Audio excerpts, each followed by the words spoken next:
Passport করতে গিয়ে police ভেরিফিকেশনে ভোগান্তিতে পড়েননি এমন মানুষের সংখ্যা হয়তো হাতে গোনা। পাসপোর্ট করার ক্ষেত্রে যে সকল ভোগান্তির মুখে পড়তে হয় তার প্রথম সারিতেই থাকে এই পুলিশ ভেরিফিকেশন।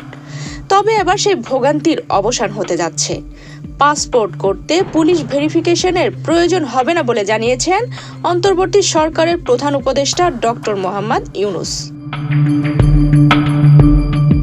16 ফেব্রুয়ারি রবিবার তেজগাঁওয়ে প্রধান উপদেষ্টার কার্যালয়ে জেলা প্রশাসক সম্মেলন উদ্বোধনী অনুষ্ঠানে সরকারের এই সিদ্ধান্তের কথা জানান প্রধান উপদেষ্টা।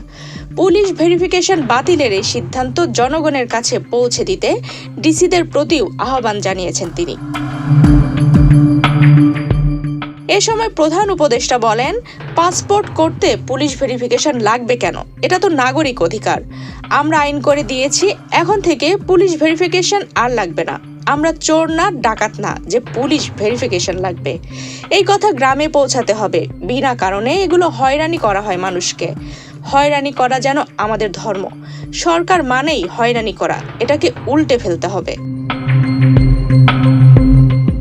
এর আগে জনপ্রশাসন সংস্কার কমিশন পাসপোর্ট করতে পুলিশ ভেরিফিকেশন বাতিলের আহ্বান জানান।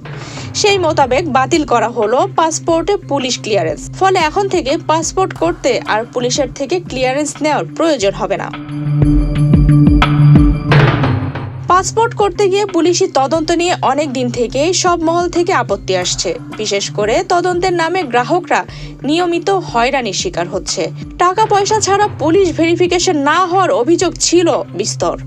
এছাড়া এ কাজ করতে গিয়ে পুলিশের স্বাভাবিক কার্যক্রম ব্যাহত হতো। উন্নত অনেক দেশেই নাগরিকের পাসপোর্ট করার ক্ষেত্রে পুলিশি তদন্তের কোনো বিষয় নেই। সব মিলিয়ে পুলিশি তদন্ত ছাড়া পাসপোর্ট পাওয়ার সরকারি সিদ্ধান্তে খুশি সাধারণ মানুষও।